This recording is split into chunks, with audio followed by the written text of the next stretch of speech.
न्याय की देवी की आंखों पर बंधी पट्टी तो हटा दी गई, लेकिन क्या सिर्फ इसलिए कि न्यायपालिका के बिकते जमीर को खुली आंखों से वो देख सके। एक सनसनीखेज खुलासा जो आपके होश उड़ा देगा। यहां जुडिशरी में इंसाफ की कीमत 1.5 करोड़ रुपए। जी हां, आपने सही सुना।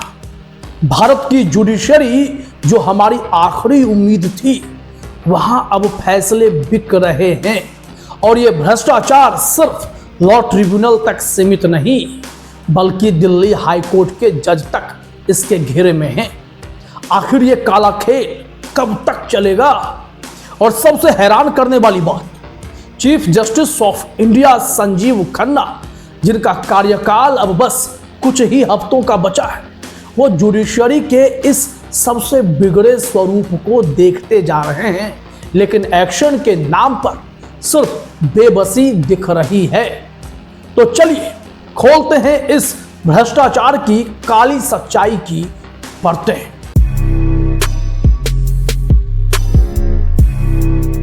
नमस्कार, मैं हूं रंजीत झा। 23 मार्च 2025 को एक्स पर एक पोस्ट ने पूरे देश को हिला दिया। अरविंद गुनासेकर वरिष्ठ पत्रकार हैं। उन्होंने सीबीआई की एक रिपोर्ट शेयर की है, जिसमें खुलासा हुआ कि national company law tribunal NCLT में भ्रष्टाचार का एक गहरा खेल चल रहा है। एनसीएलटी जहां कंपनियों के बड़े बड़े मामले सुलझाए जाते हैं, वहां 2 प्राइवेट लोग टाउट बनकर फैसले बेच रहे थे और कीमत 1.5 करोड़ रुपए। एक फेवरेबल ऑर्डर के लिए 1.5 करोड़ रुपए की रिश्वत।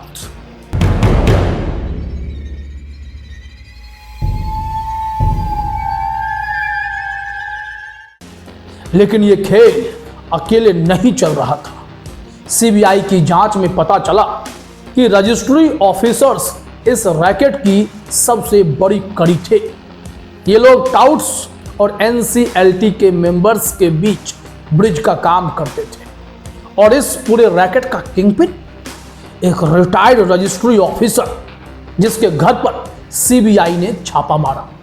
ये लोग सिर्फ मुंबई में नहीं, बल्कि पूरे देश में एनसीएलटी की बेंच फिक्स कर रहे थे। एक सिस्टम जो कंपनियों को इंसाफ देने के लिए बना था, वो अब भ्रष्टाचार का अड्डा बन चुका है।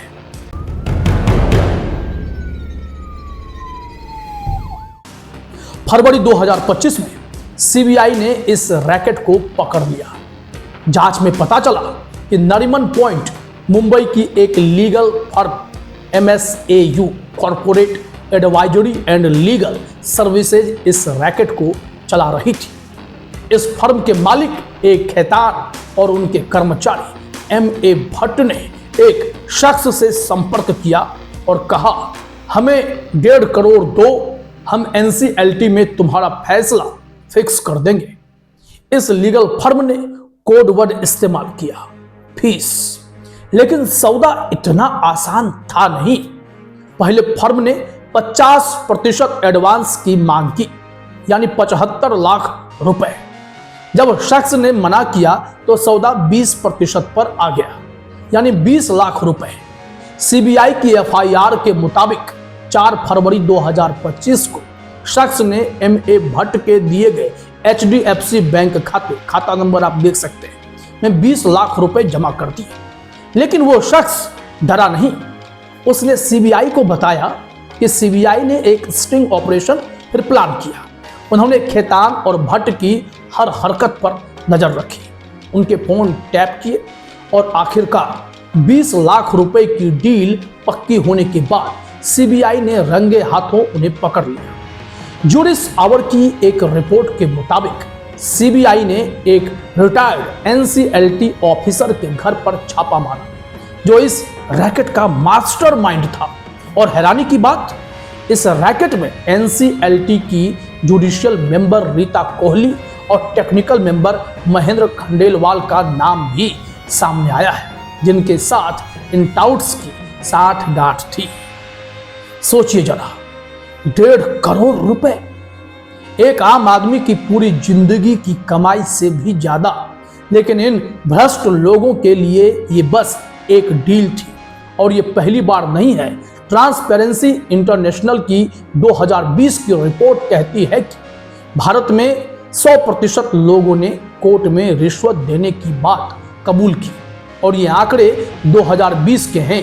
आज 2025 में हालात कितने बदतर हो गए होंगे। और ये भ्रष्टाचार सिर्फ NCLT तक सीमित नहीं है। हाल ही में दिल्ली हाई कोर्ट के जस्टिस यशवंत वर्मा का कैश कांड सामने आया। 14 मार्च 2025 को होली के दिन उनके दिल्ली वाले बंगले में आग लगती है। फायर ब्रिगेड की टीम पहुंचती है तो वहां से कैश का ढेर बरामद होता है, जिसके बाद यह खुलासा हो सका।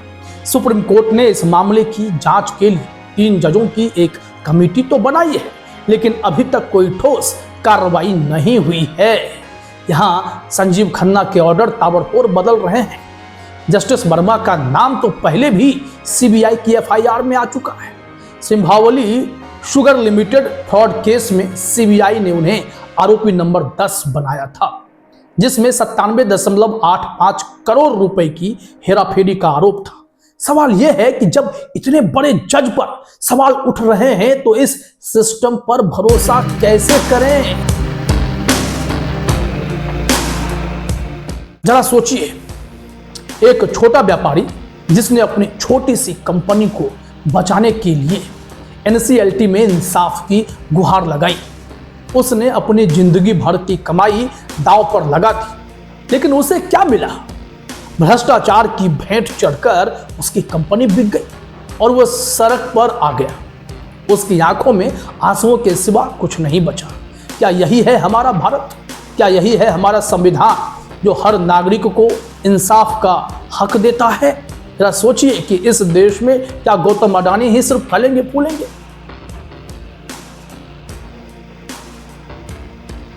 सवाल यह है कि आखिर ये रिश्वतखोरी रुकेगी कब? लीगल सर्विस इंडिया की एक रिपोर्ट कहती है कि भारत में कोर्ट में देरी, पुराने कानून और जजों की कमी की वजह से भ्रष्टाचार बढ़ रहा है। और जब chief justice of India Sanjeev Khanna, जिनका कार्यकाल 13 मई 2025 को खत्म होने वाला है, इस भ्रष्टाचार को रोकने के लिए कोई ठोस कदम उठा नहीं रहे, बस बोल बोल कर रहे हैं, तो इस सिस्टम को सुधारने की उम्मीद किससे करेंगे? और CBI, जिसे सुप्रीम कोर्ट ने 2013 में पिंजरे में बंद सरकारी तोता कहा था, उसकी निष्पक्षता पर भी सवाल उठते हैं। भले ही CBI ने इस बार स्टिंग ऑपरेशन किया, लेकिन क्या इसकी जांच पूरी निष्पक्षता के साथ होगी? इतिहास तो कुछ और ही कहता है।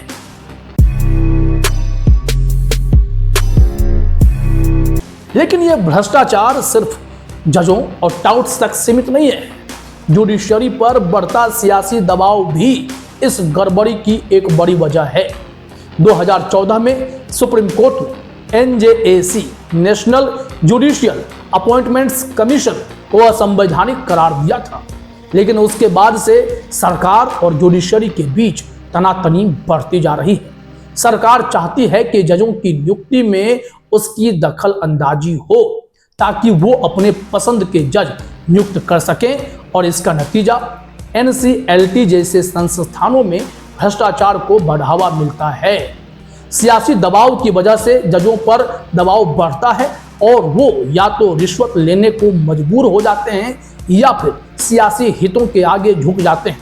क्या ये वही जुडिशरी है जो संविधान की रक्षा करने का दावा करती है? वैसे भी कई जज लॉ ट्रिब्यूनल पर सवाल खड़े करते आए हैं, क्योंकि वहां एग्जीक्यूटिव के लोग जज बनकर बैठ रहे हैं, जो जुडिशरी में घुसपैठ की कोशिश है। आज हमारी जुडिशरी पर सवाल खड़े हो रहे हैं। एक सवाल जो हर भारतीय के मन में है, क्या हमें कभी सच्चा इंसाफ मिलेगा? एक सवाल जो उस छोटे व्यापारी के मन में भी है जो अपनी कंपनी हारने के बाद सड़क पर आ गया, लेकिन उम्मीद अभी बाकी है। CBI की इस कार्रवाई से एक संदेश गया है कि भ्रष्टाचार करने वालों को सजा मिलेगी, लेकिन इसके लिए हम सभी को इस सिस्टम को बदलने के लिए आवाज उठानी होगी। तो अब वक्त आ गया है कि हम चुप ना रहें। अगर आप भी चाहते हैं कि हमारी जुडिशरी साफ सुथरी हो, कि इंसाफ की कीमत ना लगे तो अपनी आवाज़ बुलंद करें। इस वीडियो को शेयर करें, कमेंट करें और बताएं कि आप इस भ्रष्टाचार के खिलाफ हैं या नहीं, क्या कदम उठाना चाहते हैं, क्योंकि अगर हम चुप रहे तो ये काला खेल चलता रहेगा। सवाल वही है, न्याय की कीमत क्या है, 1.5 करोड़ या हमारी चुप्पी? सोचिए और अपनी आवाज़ उठाइए। हम फिर मिलेंगे एक नई खबर के साथ। तब तक सतर्क रहें, सुरक्षित रहें। नमस्कार।